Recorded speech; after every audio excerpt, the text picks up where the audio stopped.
Good morning and welcome to AM Prime on WESN. I'm Naomi McNish. So this morning we sit down with Treldon Layne, a poet, motivational speaker, publicist and columnist whose work has inspired countless individuals to rise above adversity and live with intention.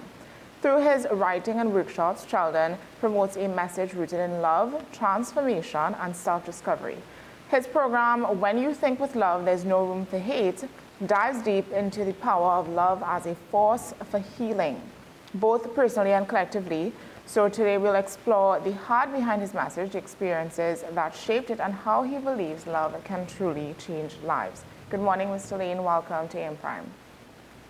Good morning, Miss Naomi. I'm very honored to be on your platform. I love the body of work you are doing so far, and thank you for having me. Of course. I think when you the idea of what you want to come here and speak about today is it's a beautiful thing. We definitely do need more positivity, more love in the world. I want to start with just the idea that your work carries, a deeply motivational tone, and you speak a lot about love and purpose. So I want to ask, what inspired the idea behind the "When You Think with Love, There's No Room for Hate"? That concept. Wow, that's a very profound statement. When you think with love, there's no room for hate. For me, looking at the world is very negative, and most conflict in the world today stems from hatred or not understanding the other person. So coming from that aspect, I said, if we try to give love and live in the tenets of love, love covers it all. I think this is a very known text. God is love. If the sovereign of the universe, our Lord and Savior, could have love and could give love, why are we afraid to give love? Have we as a society give love a try?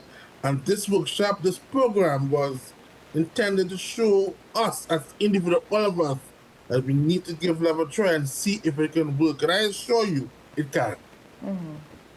You've described love as a transformative power, which I think is so interesting when you think about it, because a lot of people probably have not thought about it in that way. But what does it mean to you on a personal level to describe love as a transformative power? Love can change things. Naomi, Yes. if I come to you and I give you hatred, will you love me? Will you love me as a person? Such a question. It depends. Right, but it's very unlikely you will not. But if I come to you out of love, that love like appreciating you, valuing you, endorsing you, supporting you, will you not have a tendency, hey, this is a good guy, I might give him a try? Tell me, tell me your thoughts. It would be difficult to work around the hate that you're giving, but Yes. honestly, me as a person, I don't respond hate with hate. I just kind of let it flow and just go forth. Right. So we have to understand that we have tried hatred. We have tried it. This world, our society, all the ills, all the problems, all the complications showed itself. If somebody is committing crime and murdering and killing and all the ills of our society, it all is very negative. It still some hatred. But if we try to really to understand we can love and appreciate each other. Think about the world we will create. Because nobody, even the biggest of men, the baddest of men, give them hate, they will hate you. But try this. Give them love. What will they do? They might say, hey, I'll give you a try. But you give them hate, they will hate you. So we have to ask ourselves, have we really tried it? And if we really tried love, think about the results we will get than the results we're getting now. Just to put things in more context for the viewers, are you able to speak on your own personal experience, let's say a Wow. particular life experience that would have drawn you to this philosophy of love and hate. Um, yeah. I believe it's growing up in church because I'm going to say I grew up in an Adventist home. And I grew up on that tenant. And I mean, I I love what God says within the Bible. And he also talks about love being, covers a multitude of sin. And I believe that would really mold me and shape me having that love for God, firstly for God. Because, I believe what he says is true, I hold that secret in there. And I believe that if we as a society really try to do what he says, we would have all these ills showing his head because I'll tell you why. You know, once we understand people, meet them at their level, at their angles, we will understand that all of us, according to the terminology, are a work in progress. And being a work in progress, meaning you have not arrived, but you are progressing to achieve. One of the things that you've spoken about is the importance of healing. So I know Ah, love and healing. I believe they are two things that can go hand in hand. I think when you even when you're speaking about love and loving yourself, there's a part of healing that comes into play with regard to that. But you've spoken about the importance of healing ourselves from hate. So I want to get okay. into that a bit. Why do you think that self-healing is such a crucial step before we can truly love others or even ourselves? I look at this society, I'll use our society, Trinidad and Tobago. This is where I came from, Trinidad and Tobago. I am a local, I was born here. All the ills what is showing us in our society today is showing us that something is off balance. And that's not a norm. When was growing up in this country, the crime level was never like this. And society to me had more peace when it comes to the crime level being to where it is now. So why? Because if we want to grow, if we want to make any improvement, is really trying to improve ourselves and recognizing that one of us have some form of trials and tribulations to go through. But it's how we really assess it that can make the difference. And I think that if we as a society try love, try giving love, try living love, try to be that love, it will reflect in what we do. Because nobody is born a hater. That's really done after society rubbed them a particular way, the environment support us that. We are born to love. Talk to any child. A child will take up a knife and stab you right away. That's not highly on that not natural. That never happened in the history of I never saw that. But they come to us with love. It's just that what they have been through the circumstances, through the ups, through the downs, have rubbed a particular way, and they learn to go down that destructive path. So we have to understand that God sent us a child with love, and if we really help them to grow with that love, to live that love, to be in that love, we can really transform our generation because I've seen where hatred is so premium in this society. But we have to ask ourselves, has it worked? Is the society a better place? I'm sure the answers are no, it's not. So we have to understand that changes have to be made. And the only way we can heal as a society, the question you ask is the only way we can heal is by love. And that brings me to this next point. I mean, we live in a world that often feels very divided, that there's a lot that happens. There's a lot of, again, hate. And Yes. yes, we can honestly think of the idea that if we put more love out, we will get more love in return. But how do we begin to make that shift in mentality and even emotionally? Because I think a lot of people can't wrap their head around the idea of giving love, especially to strangers, especially to people that they have no sort of connection to or with. And, we don't see that on the streets as often as I think we should. So We don't. as a society, how can we begin to make that shift? I think it's really looking at wanting that change and trying to see if it works. Again, it does work. Let me give you an illustration. If let's say a 4-year-old child, if a 4-year child comes to you, will they be smiling? Will they be? They might be crying, but they will come in a very innocent place, an innocent place of being. Will come with a place of love. They will try to say they'll be hateful towards you. They'll be like more to a childish mode. So I think it's the person have to make that conscious effort. There's a song by Michael Jackson, The Man in the Mirror, looking at ourselves, seeing where we are, seeing what this history is now.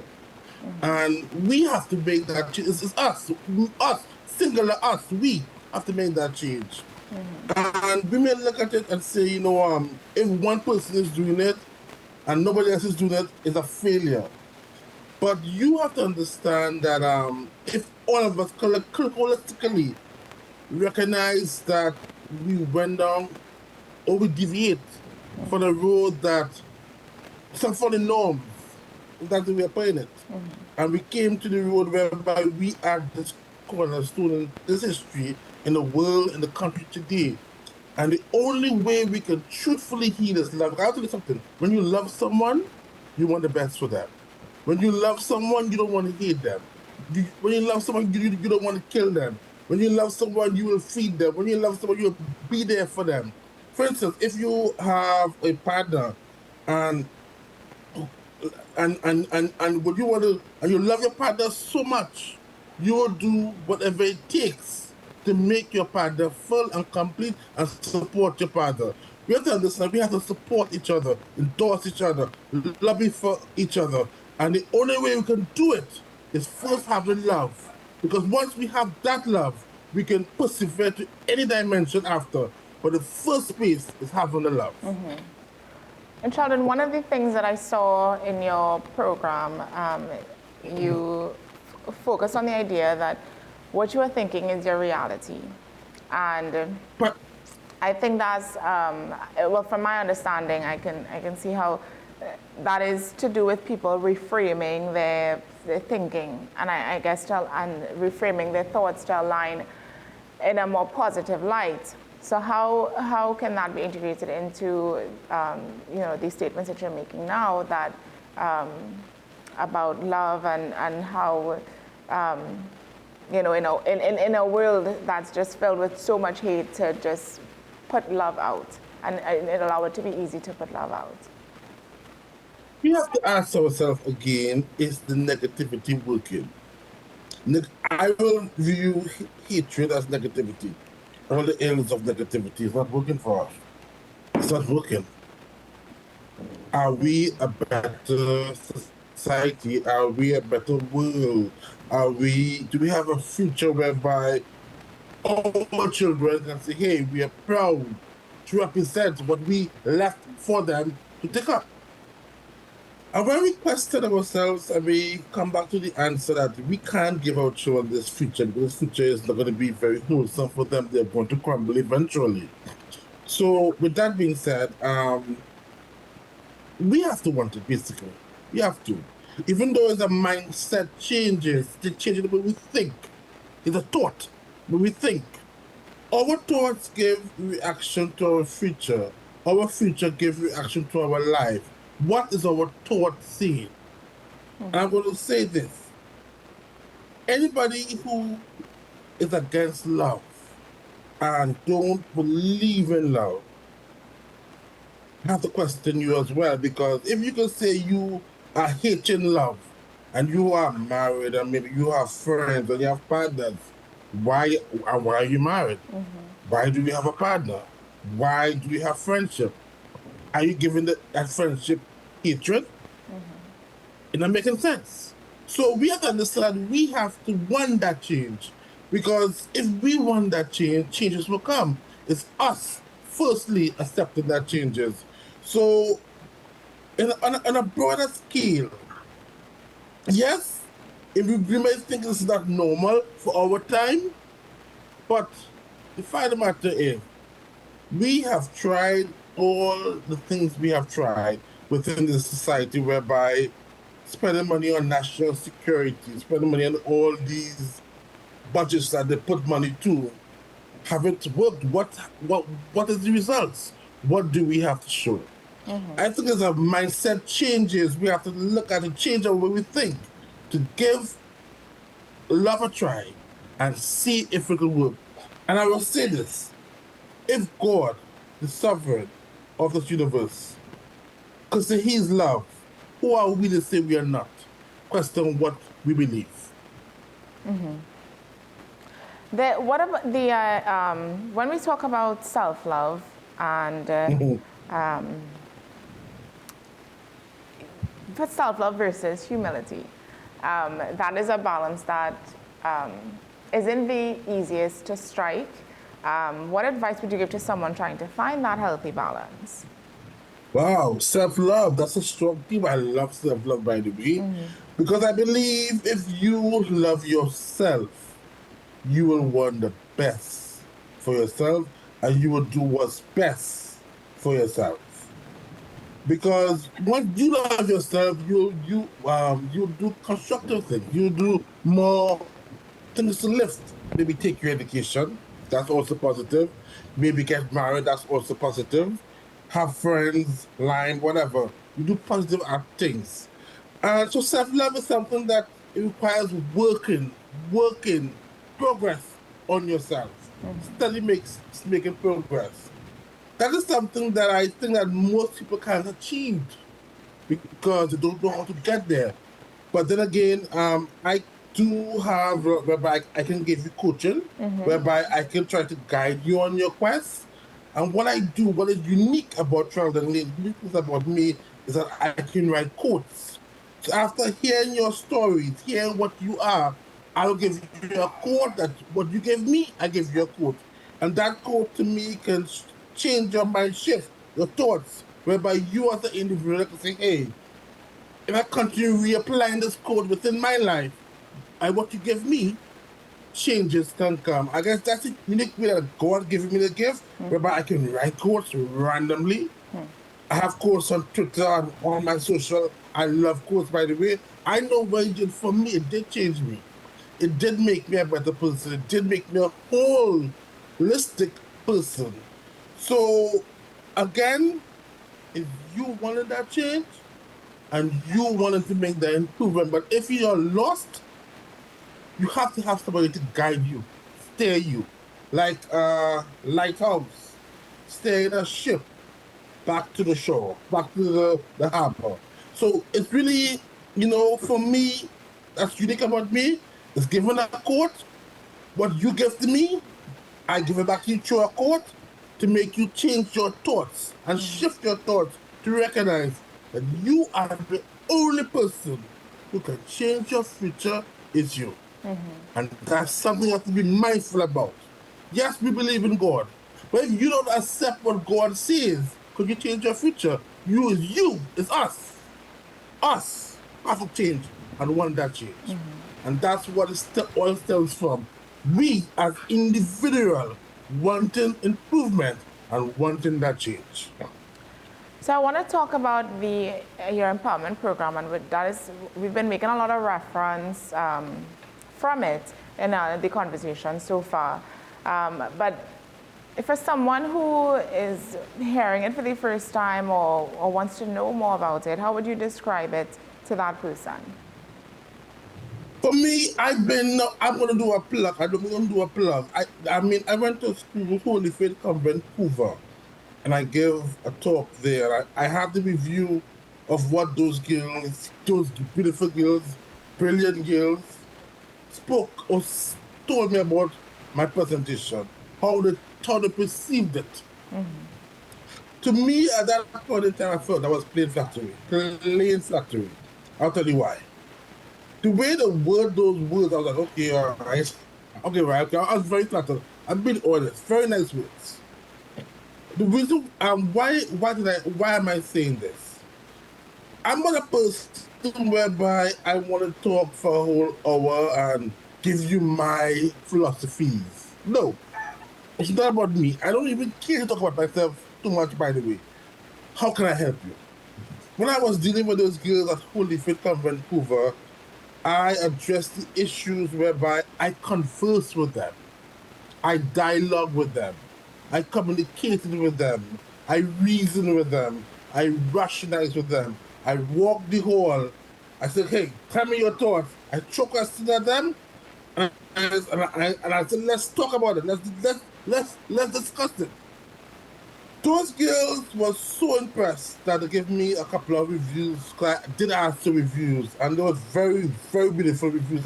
I still love those reviews. So what makes me different is that I just don't want to talk. I'm not contrary to popular belief. Yes, I can speak well. Yes, I have a command of English. I'm not much of a talker, contrary to popular belief. But I want to hear you, guide you on your quest, help to be a lighthouse for you to find your purpose and worth inside. And the only way you can find it is only by you accepting that somewhat we have lost or unguided, but it's us recognizing that changes have to be made. Another thing that I saw in your program that really caught my attention is that when you speak about love, you said love is a mental space, or love as a mental space rather than just an emotion. So can you get into that and just explain what Mental does that space, wow, mean? deep. You deep, girl. You quote it already. Mental space. Let me put it this way. If you are angry, are you positive or negative? As a negative emotion, I would say. Thank you very much. Mental space. If you're positive and you show love, you are mostly embedded. You're in the ambience of love. Mental space.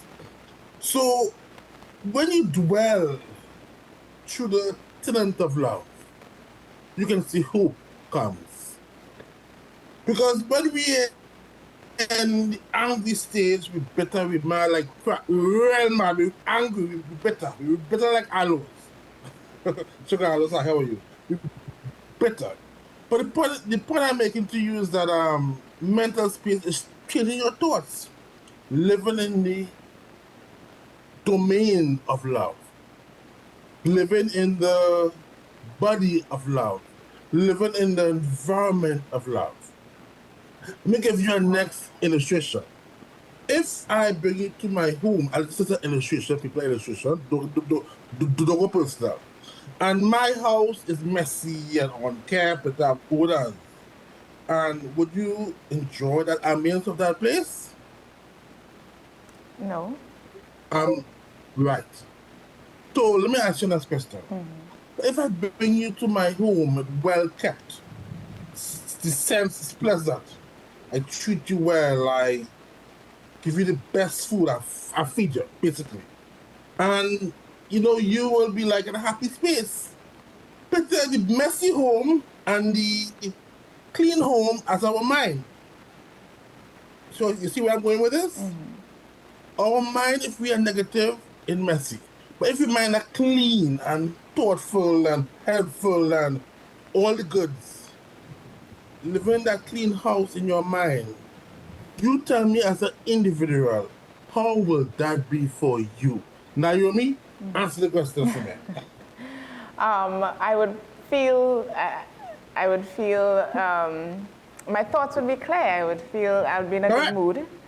I'd be in a really good mood. And that's just it. That's just it. That would Having spill out a clear into mind. people. A clear mind, that's just it. We're not designed to live in mess, you know. People who like to live say in mess and bacchanal and all that nonsense that we try to sell on social media, they project. They're not happy. They can't be happy. Come on, be real. Let's be real. Once you have love in your heart, in your soul, it comes out. It comes out. If the mess coming out, tell me what you have. You a mess? Tell me a lie. Tell me a lie. You a mess? Treldon, for someone who's listening this morning and, you know, they are really, they're connecting with the things that you're saying, they want to make a change within themselves to be more positive or to show more love within their lives, what would be the first step or the first thing that they have to do in order to transform their negative thoughts into positive patterns or into positive ones? The very first step of any change or transformative life is accepting that you yourself want that change. And once you want something, you work for it. To live in that ambience of love. For me, you know, what I got from what the question you asked me is really wanting the change, wanting improvement, and you wanting to just give love a try. Yes, you may think that, you know, what's the first stages? The first stage to me is accepting that, hey, I want to change. I want a different. I want to reflect different attributes. In other words, with the illustration I use, I want a clean house. I sound like a tree in there, or a clean house. So the point I'm making to you is that if they have to want it, because I cannot help you if you yourself be recognized there's some form of shortcomings. I'm not saying that you are problematic, but shortcomings. Because I want you to be mindful about something. We all have complications. Even myself, we all have problems. We live in a problematic world. People might not want to say it, but it's the truth. We are in a problematic world. So, you know, we as an individual is firstly accepting that changes. And what I can do through what I have gained for finding myself, finding my purpose, my worth through my quotes. Maybe you could come to me, you can search me on social media, Treldon Layne, find me, contact me, and I will help to guide you on your quest. And the word is guide you, not just simply like at the kid and say, hey, you have to do this. No, guide you. It's your quest, or your quest. Not my quest, but your quest. English again, English. Now, you have quite a few things under your portfolio, under your belt, and Yes. you know, some that being, I mentioned it at the start, about a poet, Yes. entrepreneur, columnist, Yes. motivational speaker. So, how do all these roles tie together Wow. to, you know, under your mission to transform Wow. this generation? First, let me give you. I'll give you some detailed things that what led me here. Oprah Winfrey, firstly. I was an Oprah Winfrey junkie. When I say junkie, I was like a drug. Yes, I did drugs. Junkie. Drugs in a figurative sense. Taking Oprah religiously. Love Oprah, by the way. She helped guide me on my quest. I'll give her that. I started writing poetry. Poetry helped me redefine me. It changed me. Poetry did. I started writing quotes. That changed me. Good at. I go on Twitter, social. I have my own quotes there. I started writing songs. Started managing artists. I started being a columnist for Trinidad Guardian. If somebody else said to me that I could have been a columnist, he's like, no, I can't do that. No, I can't do that. I did all these things. And what I learned is that even though I have all this under my belt, you know, it all stems from wanting self-improvement, as a word, self-improvement, wanting for betterment for myself.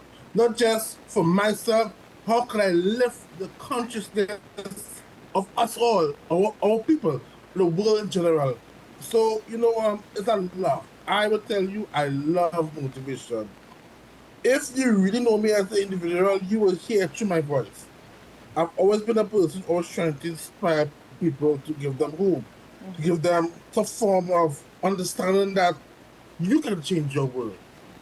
And mind you, I want to be transparent as much as I can be. Even though I do have negative days, not very rarely, but very rare, I do have negative days. But the majority of my days are surely in the sun. I'm shining every single day, which means I'm at bliss. I'm at peace. Yes. If you could leave one message with our audience today, just before we wrap, or one thought for them to carry with them throughout the rest of the day, what would that be? I will see. In life,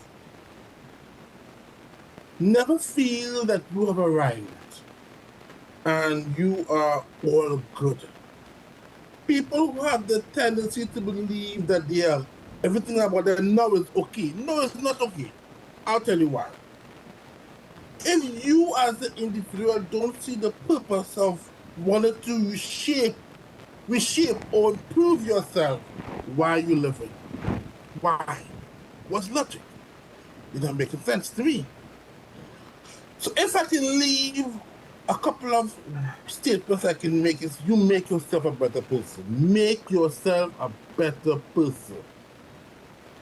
Don't try to be negative and a pagan and abusive. Try to understand people. I always try to understand. Look at who you are. I'm not judgy. I will try to understand you. Always seek to understand. And meet them at their level, meet them at their truths. Understand the world, what I have learned during the course of my life, all of us somewhat have a story, which is a given, but it's how we can help each other to move forward, progressive with our story and heal each other through our mess. Because all of us have a story, all of us have been robbed some form of the bad way, but how we possess that story makes the difference in the realities of our life. Awesome. Thank you so much, Mr. Layne, for just coming on and sharing your heart, your insights, your whole philosophy. I hear you. I mean, this is my philosophy. I say it's more like a love, because if I became this person, it's all love. And it's strictly love. Strictly love for me. I'll say this. I'm a very lovey-dovey person. Don't get too close to my very lovey-dovey. I think if there's one thing that we can take away from this conversation here, when love is chosen intentionally, it has the power to reshape many things. And Correct. yes, and not just ourselves, but as you said, part of it is healing. So that's very deep. That's very deep. Let me say this. Naomi, I think I said it earlier, but I want to emphasize it. I give you hate, you will never, never, never love me. Tell me I lie, Naomi. I love this to tell, but I don't know what I'm bad. Tell me I lie, Naomi. No, I see. I'm built different. I don't personally think. I don't. No, I'm telling you, I wouldn't. If I give you love and you say, hey, that guy, okay, oh, that guy, there's something about that guy. Who is that guy? But like if you hear it, it's like, oh, you stay far. No, you stay right there. No, you stay right there. But get your love. Well, it's okay, come on over. Okay, cool. I'm not being wild with you. I understand. Yeah. But again, thank you for coming on and sharing this with us. It's a very refreshing, very thank you. Nice start. Enjoy, by the way. Enjoyed it. Yes. Yes. All right. So we are going to take a quick break, and today is Wednesday, so you know what that means. It is Wild Wednesday, and I lost my train of thought, but stay with us and we'll be right back.